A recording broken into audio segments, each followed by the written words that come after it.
एक बार आप सभी को हमारे साथ जुड़ने के लिए बहुत बहुत स्वागत है और मैं हूँ ज्योति कश्यप। आपको बता दें कि हम लोग इसके पहले भी बहुत सारे ऐसे वीडियो निकाले थे जिसमें हमने इनसे जो भी कुछ बातें आशंका रहती है उस पर हम जानने की कोशिश करते हैं। एक बार फिर से हमारे साथ हमारे वरिष्ठ पत्रकार अनिमेष जी जुड़े हैं। आपको बता दें कि बिहार विधानसभा तेजी से दस्तक देती है और सभी पार्टियां अपनी तैयारियों में लग भी गई है, कार्यकर्ता सम्मेलन भी कर रही है। अभी बता दें आपको कि पूरे बिहार में एनडीए कार्यकर्ता सम्मेलन भी चल रहा है। आपको बता दें कि जदयू के द्वारा 4 सीट को फाइनल कर दिया गया है। हालांकि 5वां सीट पे भी दावेदारी किया जा रहा है, लेकिन अभी फाइनल नहीं है। अब ये चारों सीट पे जो फाइनल किया गया है उसको लेके भी हम बात करेंगे। अनिमेष जी, आपको एक बार हमारे साथ जुड़ने के लिए बहुत बहुत स्वागत है। जैसे कि बहुत बहुत आपका भी स्वागत है और विशेष करके अलग अलग मुद्दे पे भी बात चलता रहता है, लेकिन अब विधानसभा और विधानसभा चुनाव दस्तक दे रही है, इसलिए विशेष करके विधानसभा और विधानसभा सीट पे विशेष करके चर्चा करना बहुत ही महत्वपूर्ण बातें हो गई है। क्या आप और किस मुद्दे पे आप बात करना चाह रही हैं अपना? आपको बता दें कि जदयू ने 4 सीट फाइनल किया है, मांझी विधानसभा, एकमा, मढ़ौरा और परसा विधानसभा। हालांकि गड़खा का भी नाम लिया जा रहा है, मगर इसको अभी बता नहीं सकते कि फाइनल है कि नहीं। तो क्या लगता है, अभी देखा जाए तो ये जो चारों विधानसभा को जदयू ने फाइनल किया है और अभी वर्तमान में देखा जाए तो यहाँ के विधायक है वो राजद से हैं। मांझी में सत्येंद्र यादव, एकमा श्रीकांत यादव, मढ़ौरा जितेंद्र राय और परसा में देखा जाए तो छोटे लाल राय। गड़खा का भी बात किया जाए तो गड़खा में अभी सुरेंद्र राम है, वो भी राजद से ही है। तो क्या लगता है ये जो 5 सीट को जदयू ने दिया है, तो क्या ये राजद को मात दे पाएगी? बात करें और जनता दल यूनाइटेड की बात कर रहे हैं, आप भारतीय जनता पार्टी की बात कर रहे हैं, राजद की बात कर रहे हैं और 4 सीट की बात कर रहे हैं, तो तमाम अलग अलग चैनलों पे चलाया जा रहा है कि मांझी विधानसभा, एकमा विधानसभा, मढ़ौरा विधानसभा, परसा विधानसभा कन्फर्म कर दिया गया है। लेकिन आपको सही में अगर सटीक जानकारी दे तो तमाम खबरें जो चल रही है अभी सिर्फ खबरें, अफवाह है और सीट कहीं कन्फर्म नहीं हो पाई है, क्योंकि अभी फिलहाल में ही एनडीए द्वारा आयोजित कार्यकर्ता सम्मेलन मांझी में किया गया और वहां पे सीधा सीधा अभी आगाज भी नहीं किया गया, क्योंकि अगर सीट कन्फर्म रहता तो किसी ना किसी का नाम आगाज किया जाता, वहां से माला पहनाकर आगे की तरफ बढ़ने के लिए बोला जाता। लेकिन अगर 4 सीट की आप बात कर रही हैं तो सिर्फ 4 सीट ही नहीं, सारण में 5वें सीट की भी बात होनी चाहिए और 5वां सीट है गड़खा विधानसभा। एक तरफ आप बात कर रही हैं मांझी विधानसभा, जिस विधानसभा से इसके पहले अगर देखा जाए तो जदयू की कैंडिडेट थी माधवी सिंह जी थी। दूसरी तरफ देखा जाए तो जो एकमा विधानसभा है और एकमा विधानसभा में धूमल सिंह नीतीश कुमार के बहुत करीबी माने जाते हैं। धूमल सिंह कभी किसी लीडर से डायरेक्ट वैसे लीडर से नहीं मिलते हैं, डायरेक्ट वो नीतीश कुमार से मिलते हैं और नीतीश कुमार सीधा सीधा धूमल सिंह जी से बात करते हैं। तो वो भी सीट क्या से लगाया जा रहा है कि धूमल सिंह के खाते में जा सकती है। तीसरा अगर हम बात करें तो मढ़ौरा विधानसभा हॉट सीट मानी जाती है। मढ़ौरा चीनी मिल, मोटर मिल के माध्यम से भी वो हर समय चर्चा की विषय बनी रहती है। मढ़ौरा में भी अगर एक बात करें तो यदुवंशी राय पूर्व में विधायक रह चुके हैं, या उसके बाद उनके लड़के लगातार हैट्रिक मार रहे हैं और हैट्रिक मारने वाले नेताओं को अगर कोई सही में सामना कर सकता है तो कोई दिग्गज नेता ही सामना कर सकता है। इसके पहले वहां पे भी जनता दल यूनाइटेड से अल्ताफ आलम राजू, जो अभी जनता दल यूनाइटेड के जिला अध्यक्ष भी हैं, वो भी थे।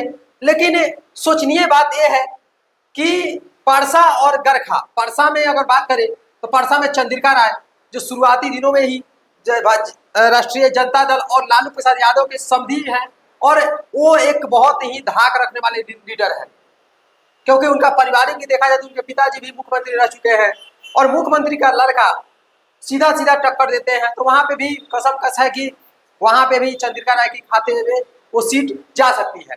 लेकिन गड़खा की बात करें तो गड़खा में भी राष्ट्रीय जनता दल को छोड़कर और सीधा जनता दल यूनाइटेड में प्रवेश किए हुए हैं मुनेश्वर चौधरी जी।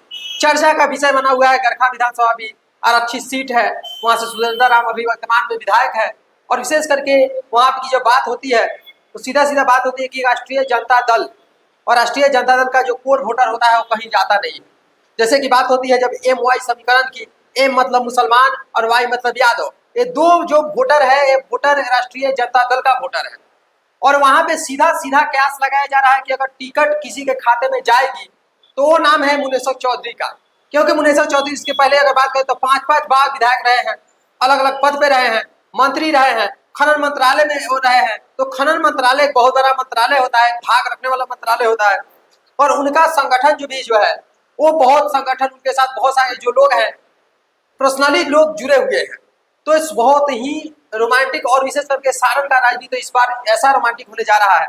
और विशेष करके एक और बात आपको कहना था कि 4 कन्फर्म कर दिया गया है, लेकिन देखिए अलग अलग चैनल चला रही है कि नहीं मांझी विधानसभा किसी के खाते में चली गई है, एकमा विधानसभा किसी के खाते में चली गई है, परसा विधानसभा किसी के खाते में चली गई है और मरौरा विधानसभा किसी के खाते में चली गई है। तो सबसे पहले हम मांझी विधानसभा पे आते हैं। और मांझी विधानसभा एनडीए की जब बात होती है और विशेषकर यूपीए के भी, और यूपीए नहीं अब इंडिया की बात होगी, क्योंकि लोकसभा चुनाव के दरमियान सारा गठबंधन मिला के इंडिया बनाया गया था। और इंडिया की जब बात होगी तो वहां से के जो नेता हैं सत्येंद्र यादव जी, सत्येंद्र यादव जी वहां से वर्तमान विधायक है। और माना जाता है कि सत्येंद्र यादव जी का एक बहुत बड़ा पैठ है क्षेत्र में, क्योंकि वहां पे यादव बहुलता साथ के साथ पिछड़ा अति पिछड़ा जब वोट बैंक एक साथ सम्मिलित होता है तो वहां पे बहुत बड़ा गेम होता है। लेकिन दूसरे तरफ देखा जाए तो वहां पे ब्राह्मण वोट बैंक भी एक बहुत बड़ा फैक्टर रखता है मांझी के राजनीति में। और अगर वहां पे डायरेक्ट सुधांशु रंजन जी भी दावेदारी कर रहे हैं कि नहीं हमको भी राजद से मिलना चाहिए, तब क्या होगा अगर सुधांशु रंजन जी को टिकट मिलता है और अगर एनडीए से डब्ल्यूसी को टिकट मिलता है और नहीं तो जनता दल यूनाइटेड से अगर रणधीर सिंह को टिकट मिलता है तो बहुत ही कसमकस लड़ाई होगी। क्योंकि एक तरफ देखा जाएगा सुधांशु को टिकट मिलता है तो सुधांशु जी क्या करेंगे, भूमिहार ब्राह्मण राजपूत या जो भी कुशवाहा कुर्मी जो वोटर है वो तमाम वोटर भाजपा की तरफ रहती है, तो बहुत बड़ा गेम हो सकता है। लेकिन अगर फिर से अगर राजपूत समाज के किसी व्यक्ति को अगर डब्ल्यूसी को टिकट मिलता है, इधर डब्ल्यूसी को टिकट मिलता है और रणधीर सिंह को टिकट मिलता है तो ये लोग भी कुछ गेम करेंगे। दूसरा चीज है कि जब हम एकमा में जाते हैं तो एकमा में धूमल सिंह, और जब धूमल सिंह का नाम आता है तो पूरा सारण जिला ही नहीं पूरा बिहार जानता है कि धूमल सिंह कौन है।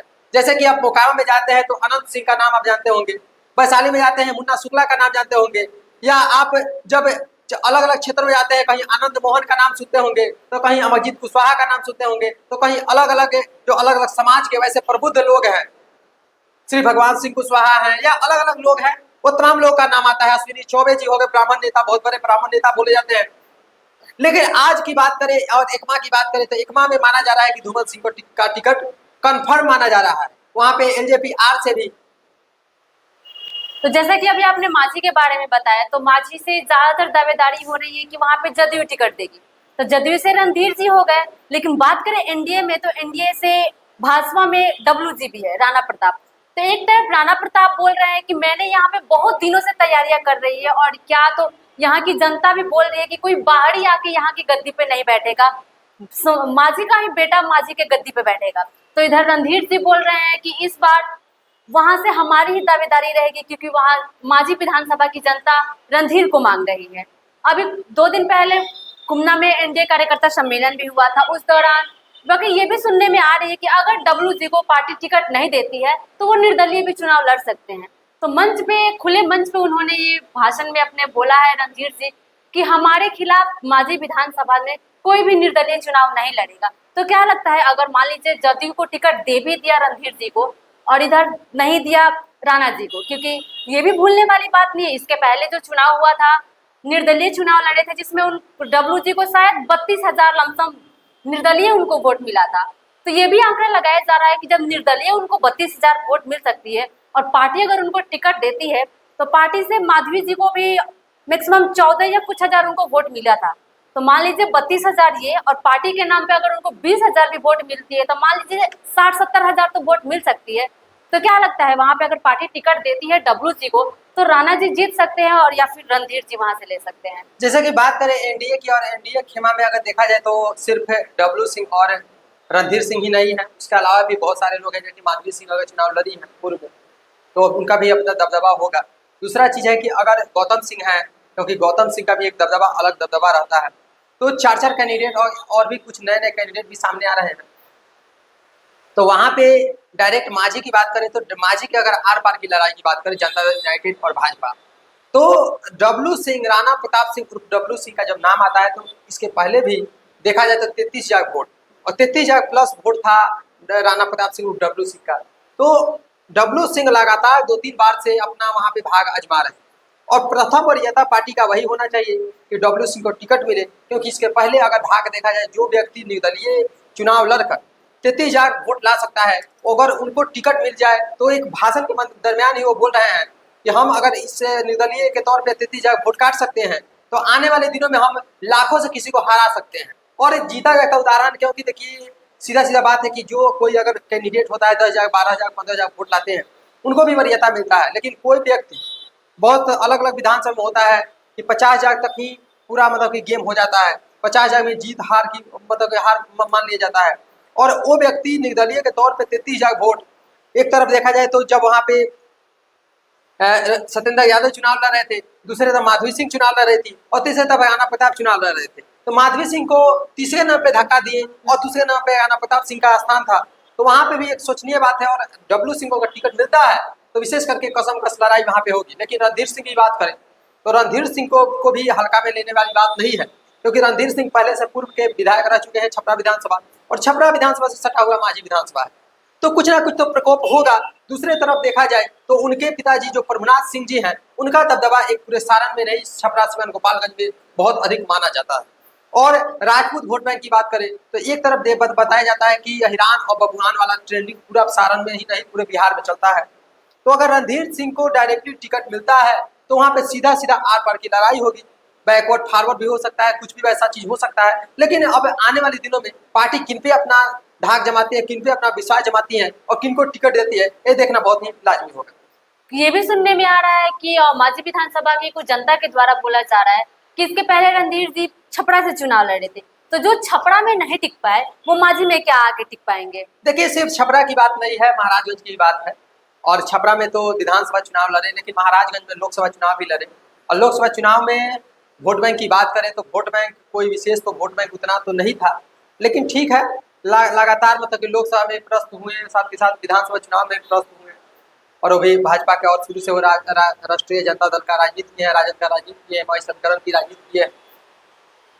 लेकिन उनके समाज के भी लोग उनको सपोर्ट महाराजगंज में करते थे। लेकिन अगर उस वही बात करें, अगर जिस समाज से वो आते हैं, जिस फारवर्ड समाज से वो आते हैं, उसी समाज से उसी फारवर्ड समाज से निकल के एक आकाश सिंह का भी एंट्री हुआ था। लेकिन वहाँ पे बात करें तो उसी महाराजगंज जहाँ पे रणधीर सिंह लाख से ऊपर ही रह जाते थे, वहाँ लाख को पार करके double percentage vote Akash Singh ji लाए थे। तो बहुत ही सोचनीय बात है, सिर्फ विधानसभा तक सीमित नहीं है। रणधीर सिंह जी इसके पहले लोकसभा चुनाव भी लग चुके हैं, और ये भी बात कहना कहीं लाजमी नहीं होगा। अब आने वाले दिनों में रणधीर सिंह जी को टिकट मिलता है और मांझी में क्या करते हैं देखना बहुत ही लाजमी होगा। जैसे कि अभी हमने अनिमेश जी से बात किया ये पांचों विधानसभा को लेकर, जहाँ पे जदयू ने शायद कंफर्म अपना टिकट की है कि हाँ यहाँ से हम टिकट दे सकते हैं। हालांकि अभी प्रत्याशी कौन होंगे ये फाइनल नहीं किए हैं। और अभी देखा जाए तो छपरा में पूरे 10 विधानसभा है, और 10 विधानसभा में देखा जाए तो यहाँ पे सबसे ज्यादा हॉट सीट इस बार मांझी विधानसभा देखा जा रहा है। क्योंकि देखा जाए तो एनडीए से ही एक तरफ रणधीर सिंह है तो दूसरे तरफ राणा जी है। अब देखने लायक ये होगा कि पार्टी टिकट किसको देती है, भाजपा देती है या जदयू देती है। अब देखने लायक ये भी होगा, अगर जदयू टिकट दे भी देती है तो निर्दलीय का भी दावा राणा जी ने कर दिया है। और ये भी है कि हमेशा देखा जाए तो बबुआन और अहिरान होता है, लेकिन इस बार दोनों बबुआन के बीच में ही लड़ाई होगी। अब देखने लायक ये होगा कि मांझी की जनता कुर्सी पे किसको काबिज करेगी, रणधीर सिंह को या राणा जी को। आगे के वीडियो में भी हम आपको विशिष्ट रूप से जानकारी देंगे। तब तक के लिए धन्यवाद।